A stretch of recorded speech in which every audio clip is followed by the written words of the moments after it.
Tech Cocktail Sessions, educational and inspirational talks from experienced startup founders, entrepreneurs, and thought leaders. I'm going to say the same thing that everyone else said. I totally can't see you guys, so I'll just pretend I'm at home or something practicing.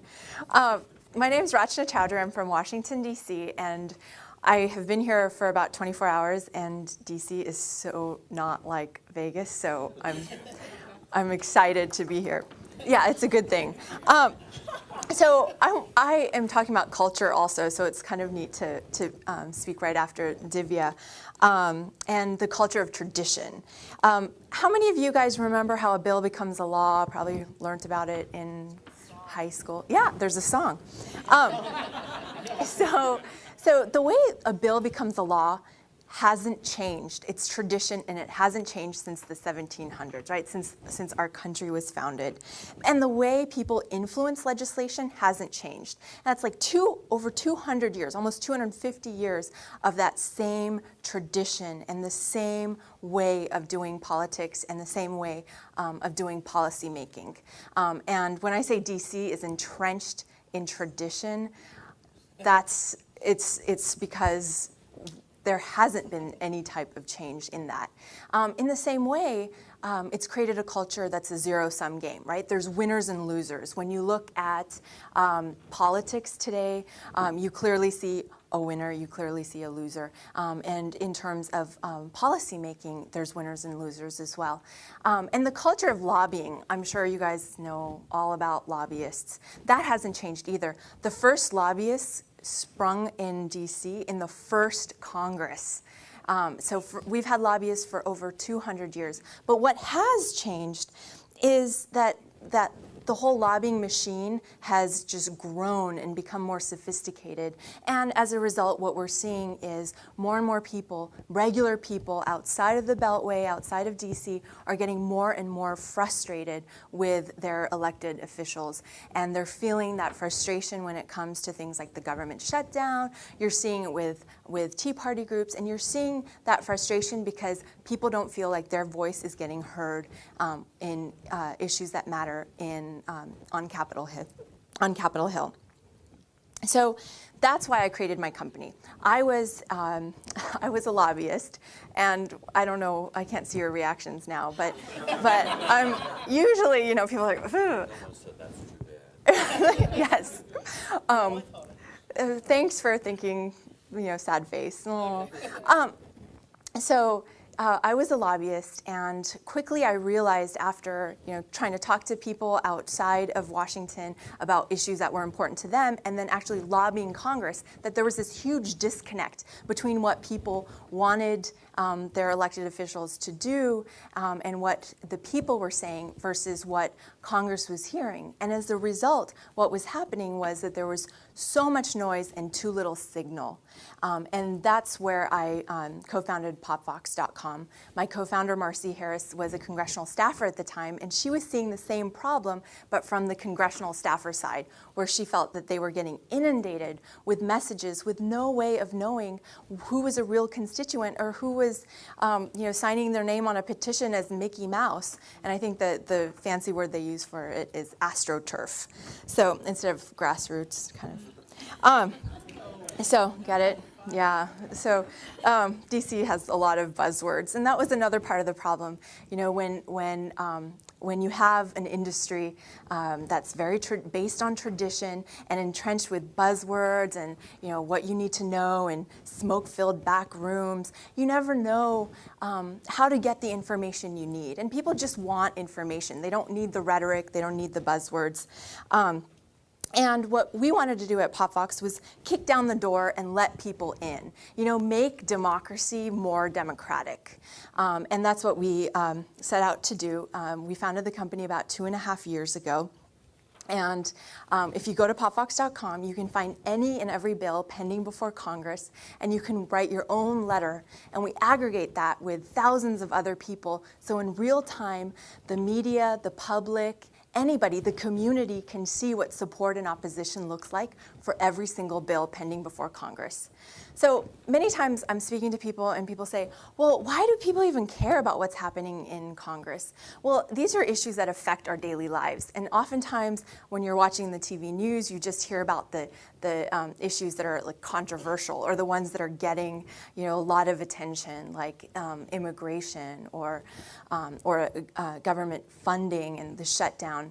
But I was just talking to Jen yesterday, and she told me about our puppy. And I don't know if Jen knows, I can't see your face, but I don't know if you know that there's a bill pending in Congress that would regulate the puppy mill industry, right? So these are bills that affect our daily lives. And so far in this year alone, over 6,000 bills have been introduced in Congress. So bringing back to why I'm here in Vegas, the culture of innovation here is very different than in DC. When I started my company, we did face a lot of that feeling of, well, why are you doing this? This wouldn't work. And just a lot of no's, you know, like, nope, that's just too out of the box. But the reality is, when you're here in a place like Vegas where being non-traditional is celebrated, or someone yesterday said to me, oh, it's great to be wacky in Vegas. And that's great. And you might not be living in Washington, D.C. You're here in a very unique culture. But many of you might be working to innovate in industries that are based in tradition. And that kind of is what D.C. politics is about. And how do you innovate when you're in an industry that's very tradition bound? So I thought I would share with you some 5 tips that I've learned and that I like to share with others that are trying to innovate. And if I had known this 2.5 years ago, it would have saved me a lot of nail biting or frustration. So first is trust your instinct. I was a lobbyist. I knew exactly what that congressional staffer needed when I went and met with her in terms of what they call air cover, right? Like, their member of Congress wants to vote a certain way. They just need the information or the stories from constituents to back them up on it. So if they, you know, are in the hot seat for voting a particular way, they have a reason why. So trust your instinct. The second is build on what you know. In a culture that's very tradition bound, it's important to know the pain point that you're trying to solve, the problem that you're trying to solve, and you know it by having lived it. PopVox we generate revenue with clients that use our services to do grassroots advocacy with their membership. It's much easier for me to talk to a client or a prospective client and say, hey, I understand what you're going through. I might not know your issue, but I know what it's like when you're trying to mobilize people around an issue and trying to create some impact in Congress. The third point that I want to make is verify with others. Now, when we started PopVox, and we went and we talked to just about every person that would listen to us about our idea, just to get feedback, to see what people were saying. And quite often, we just get the, nah, sounds like a good idea, but it won't work in DC. And we kept getting that over and over, but we trusted our instinct, and we said, no, we're just going to go do this because we're sure it's going to work. But the amount of times you start hearing no, it's easy to start second-guessing yourself, and that's something you really don't want to do, but you want to verify that what your instinct is correct. So trust your instinct, but then back it up with validation. And we still do that today. I happen to live across the street from a coffee shop, so it's a very great place to do my work. But also, there's always random people there where I can say, hey, we're trying out this new product or this new feature on PopVox. Will you just take a look and tell me what you think? And just by watching them, I know exactly what's wrong with it or what's right with it. And oftentimes, there are lobbyists there. There's congressional staffers, like whoever it is that has something to add about their own experience and why this tool would work or would not work for them. So verify what you're doing with others, just so you have backup. The fourth point that I often learn the hard way is to focus on what you're doing and don't get freaked out by your competitors. And when we first started, there was a lot of other companies that we'd been hearing about, and a lot of people that would tell us, oh, that's a great idea, but you know, I think that other group is doing the same thing. And then all of a sudden we get all nervous and get on Google and trying to find what the other person was doing. And then it would just, you know, waste like a couple hours of our time, like with all this nervous energy that we could have spent just working on what we were doing and the goals that we had set out to achieve. And the fifth point is to ignore shiny objects. Now, in my personal life, I love shiny objects, you know, anything that's like pink or sparkly. I'm like, ooh. But when it comes to me as a co-founder, I want to stick to my plan and stick to what I set out to solve in the first place. And especially in a culture that that's just entrenched with tradition and the status quo, sometimes it's not the best thing to like shift this way, shift that way, and change direction as you're trying to move forward. What we did, which I think most companies do, is just wrote a very detailed business plan of what we wanted to accomplish with our company, and we wrote the biggest possible idea that we had, right? We wrote every single detail down. And even today, my co-founder and I were meeting, and we were talking about some new feature that we wanted to create. And she said, you know, I think that was in the original business plan. I was like, hell yeah, it was, because that's what we had set out to do.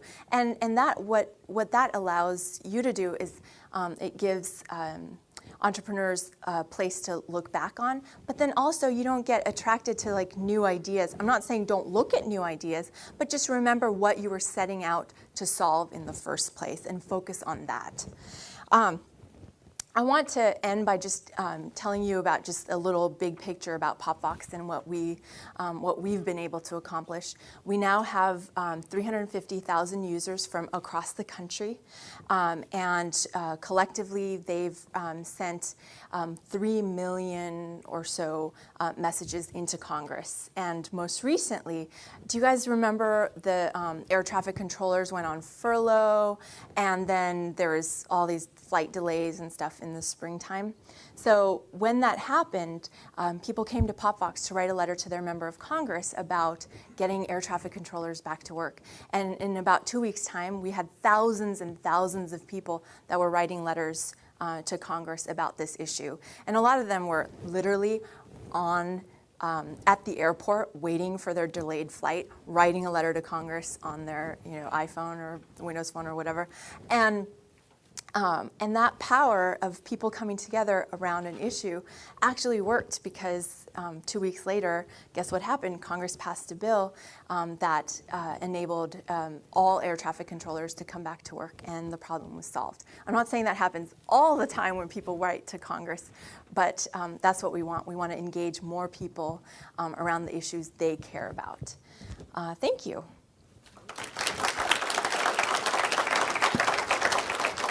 Thank you.